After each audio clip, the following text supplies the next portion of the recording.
How to make an aesthetic Discord server. There are different steps that you can take to make your Discord server seem more aesthetic. Firstly, you can use Canva templates.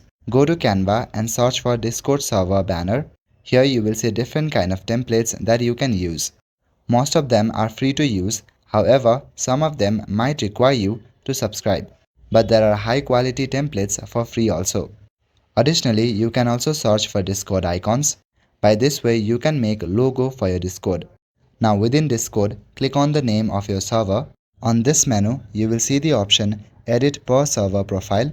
Here you will see the section Server Nickname. To make your nickname more attractive, you can use emojis. You can download emojis from any website or copy paste from ChatGPT. Not only that, but you can also add stickers and emojis to your server. To do that, click on the server name and go to server settings.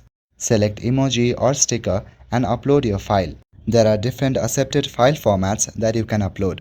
Also, go to the option Roles, go to any of the role and click on the edit option. On the editing page, you can select specific colors for different roles. Once you are done, click on Save Changes at the bottom.